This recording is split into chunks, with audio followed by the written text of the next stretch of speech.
Halo, perkenalkan nama saya Farida Grace dari kelas 12 IPA 2. Kali ini saya akan menjelaskan sebuah materi kimia yang berjudul benzena dan turunannya. Mari kita simak materi berikut ini. Apa itu benzena? Jadi benzena adalah senyawa hidrokarbon aromatik yang memiliki rumus kimia C6H6.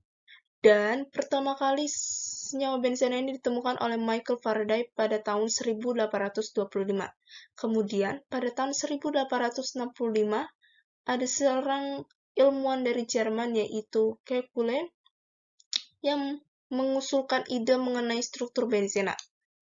Kita bisa lihat di sini, dia mengusulkan bahwa struktur benzena itu berupa cincin heksagonal yang terdiri dari 6 atom karbon dengan atom hidrogen yang melekat pada setiap atom karbonnya, dan juga terdapat ikatan tunggal dan rangkap dua yang berselang-seling.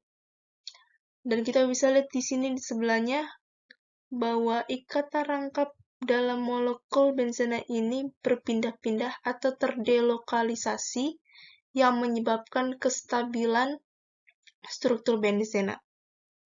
Dan oleh karena itulah Haeckel yang merupakan seorang ilmuwan juga menyempurnakan struktur benzena dari Kekulé yang berupa cincin heksagonal yang di dalamnya terdapat lingkaran.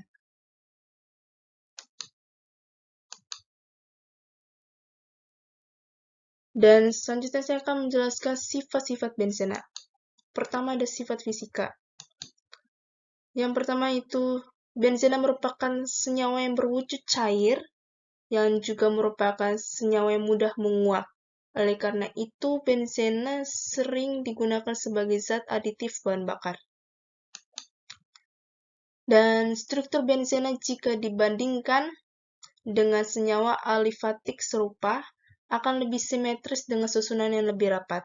Dan hal itu menyebabkan titik didih dan titik leleh senyawa benzena lebih tinggi dibandingkan dengan senyawa alifatik serupa, yaitu 80 derajat Celcius. Dan selain itu juga senyawa benzena merupakan senyawa yang tidak berwarna dan memiliki bau yang khas karena senyawa benzena merupakan senyawa aromatik. Dan yang terakhir, benzena merupakan senyawa yang bersifat nonpolar. Selanjutnya, sifat kimia benzena. Benzena ini mengalami berbagai reaksi. Dan reaksi dasar pada benzena merupakan reaksi penggantian atau substitusi atom hidrogen pada benzena. Yang pertama ada sulfonasi, yang dimana reaksi yang terjadi antara benzena dengan SO3 dengan bantuan H2SO4. Lalu ada halogenasi, yang dimana reaksi penggantian atom hidrogen dengan atom halogen dengan bantuan FeCl3. Lalu ada alkilasi, yaitu reaksi penggantian atom hidrogen dengan gugus alkil dari senyawa alkil halida dan dibantu dengan katalis AlCl3. Lalu yang terakhir ada nitrasi, yaitu reaksi penggantian atom hidrogen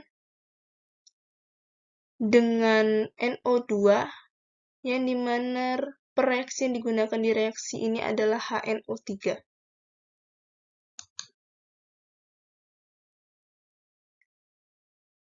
Selain mengalami reaksi substitusi, benzena juga mengalami reaksi adisi. Tetapi, karena kestabilan struktur benzena, reaksi adisi yang terjadi pada benzena ini berlangsung sangat lama. Seperti misalnya hidrogenasi. Untuk dia bisa berjalan atau berlangsung dengan baik, maka diperlukan katalis nikel pada suhu 420 Kelvin. Dan begitu juga pada adisi halogen, agar dia dapat dilakukan,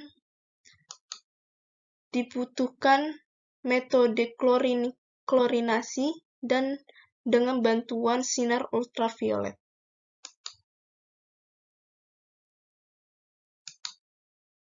Dan apa saja kegunaan benzena?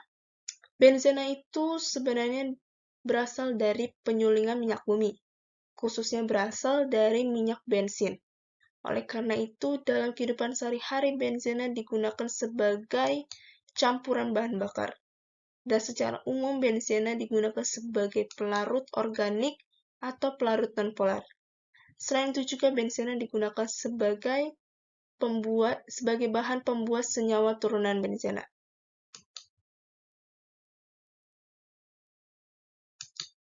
Lalu saya akan menjelaskan tata nama senyawa turunan benzena.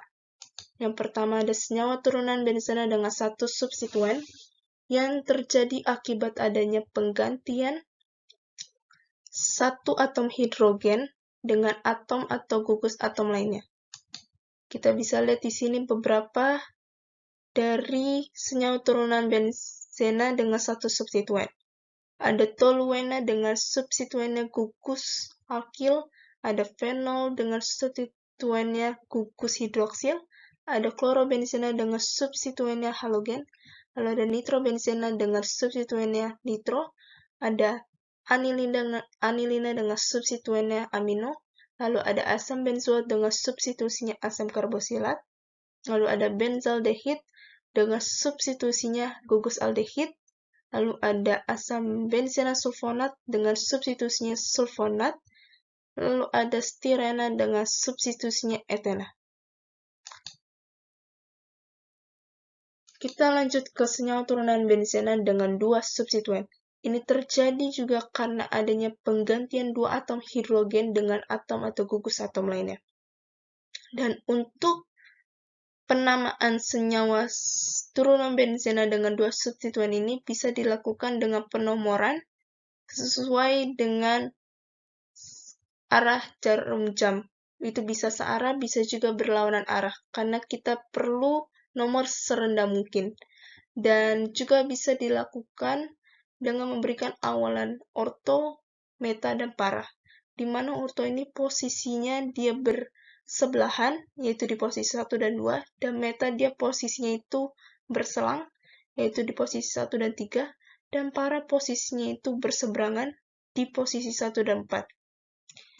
Dan jika terdapat dua substituen yang berbeda, maka dia harus sesuai dengan urutan prioritas seperti ini. Kita bisa lihat beberapa contohnya. Ada di sini dua kloro dan dia berseberangan, maka namanya adalah ortodiklorobenzena. Lalu di sini ada dua yang berbeda. Kita pakai aturan prioritas.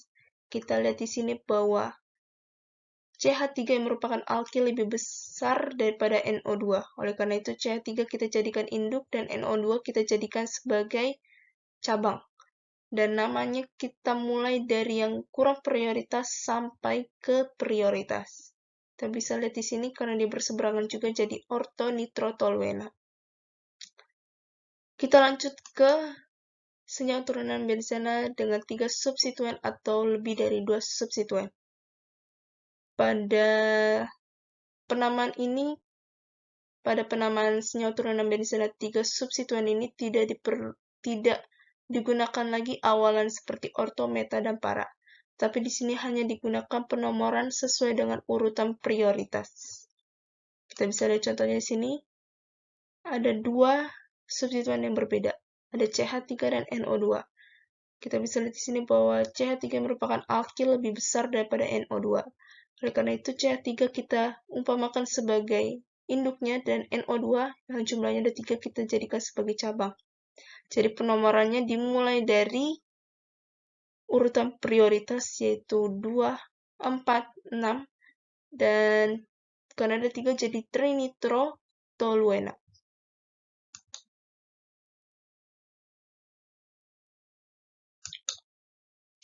Dan kita lanjut ke penggunaan senyawa turunan benzena di kehidupan sehari-hari.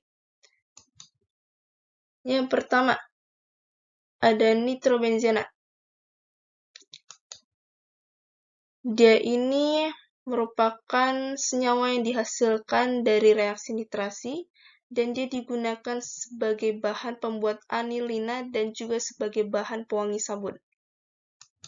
Lalu ada anilin atau anilina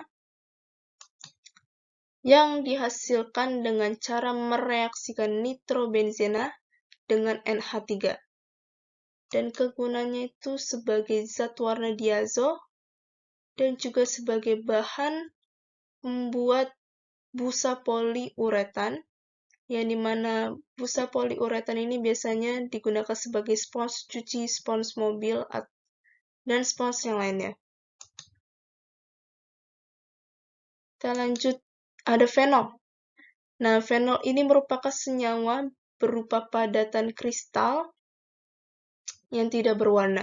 Dan kita sudah tahu pasti kegunaannya di kehidupan sehari-hari, yaitu sebagai antiseptik dan sebagai desinfektan karena dapat membunuh bakteri atau mikroba kecil. Lalu ada stirena yang terbentuk melalui reaksi dehidrogenasi etilbenzena dengan bantuan katalis. Dan kegunaan stirena ini banyak digunakan sebagai bahan dasar pembuatan jenis plastik, yaitu polistirena.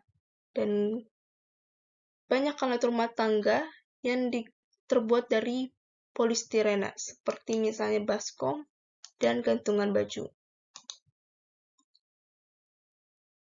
Kita lanjut, ada asam benzoat.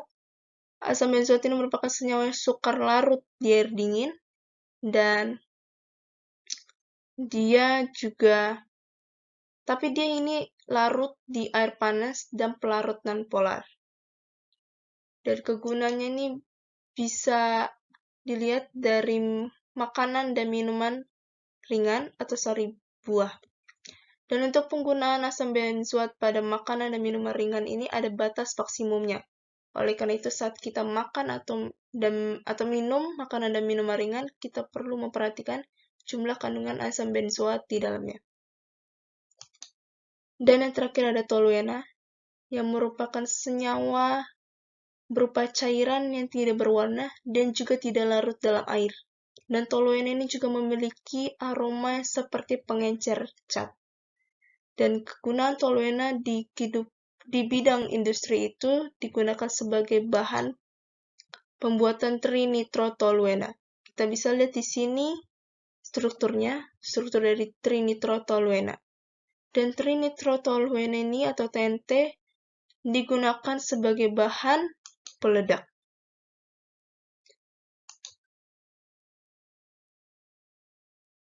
Sekian penjelasan saya mengenai materi benzena dan turunannya.